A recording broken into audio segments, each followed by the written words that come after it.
दोस्तों, अभी दुनिया में कोरोना का संकट थमा भी नहीं है कि फिर से एक नया वायरस का संकट दुनिया के सिर पर मंडरा रहा है, जिसका नाम है मंकी पॉक्स।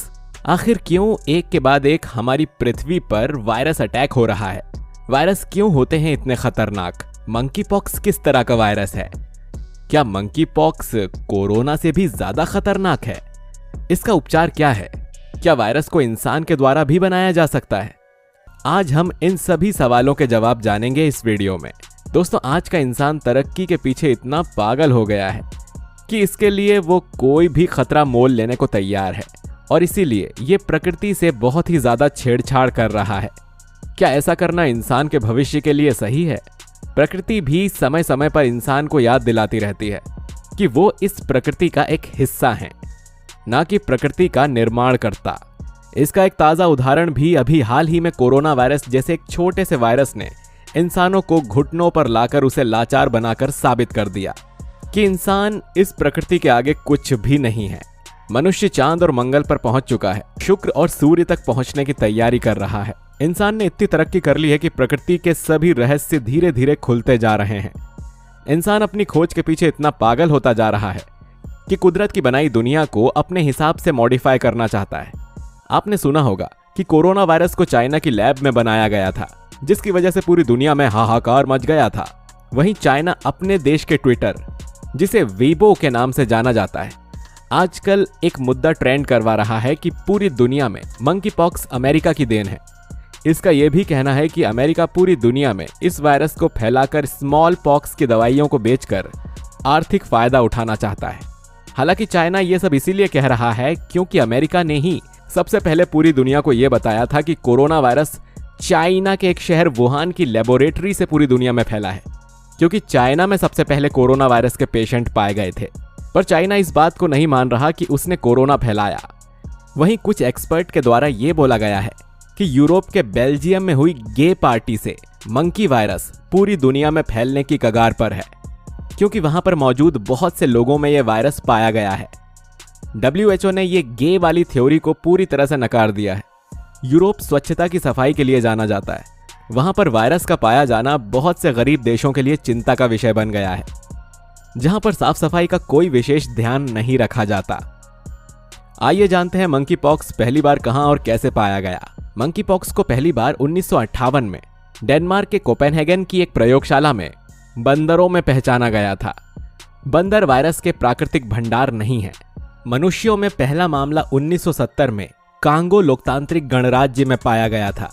2003 में संयुक्त राज्य अमेरिका में ये एक पालतू जानवर की दुकान में पाया गया, जहां घाना से आयातित छोटे स्तनधारी जीवों को बेचा जाता था। 2022 मंकी पॉक्स का प्रकोप अफ्रीका के बाहर व्यापक सामुदायिक संचरण की पहली घटना का प्रतिनिधित्व करता है, जो उसके बाद 2022 में यूनाइटेड किंगडम और बाद में कम से कम 12 देशों में पाया गया, जिसमें यूरोप, अमेरिका, कनाडा के साथ ही ऑस्ट्रेलिया और इजराइल जैसे देश भी शामिल हैं। हाल ही में अभी तक 100 से भी ज्यादा केस सामने आ चुके हैं।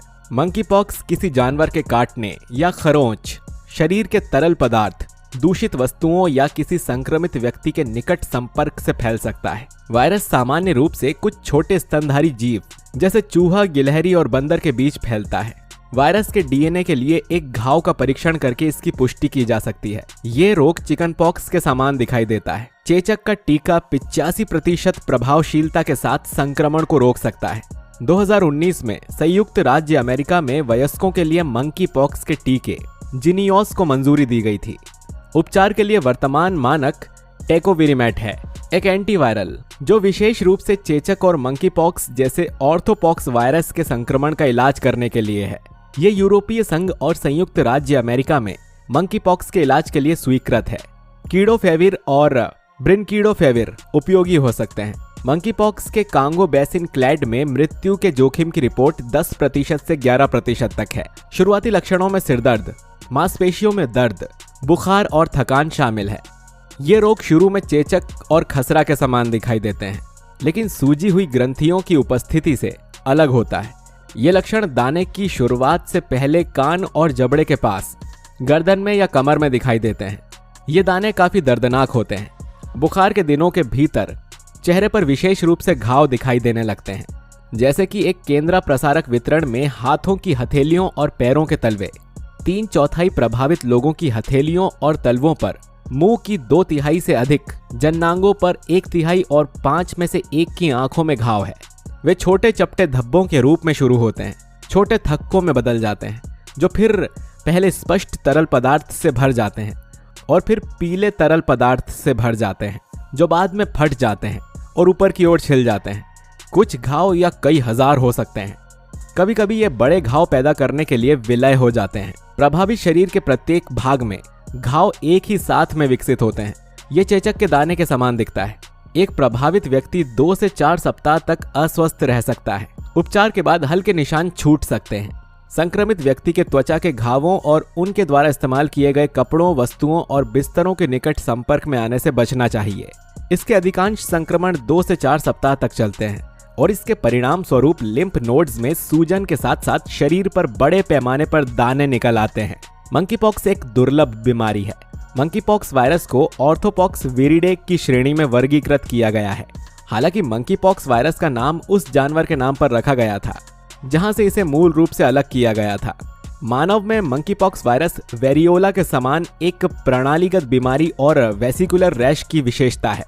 मंकीपॉक्स को अक्सर अधिक सामान्य वेरिकाला जोस्टर वायरस संक्रमण के साथ भ्रमित किया जा सकता है। दाद वायरस के संक्रमण के घावों की तुलना में मंकीपॉक्स के घाव देखने में अधिक समान, फैलने और आकार में समान होते हैं। बुखार, ठंड लगना, मांसपेशियों में दर्द, थकान, सिरदर्द, दाने और लिम्फेडेनोपैथी, सूजन लिम्फ नोड्स के साथ उपस्थित रोगी। दाने आमतौर पर हो जाने के 1 से 3 दिनों के बाद दिखाई देते हैं।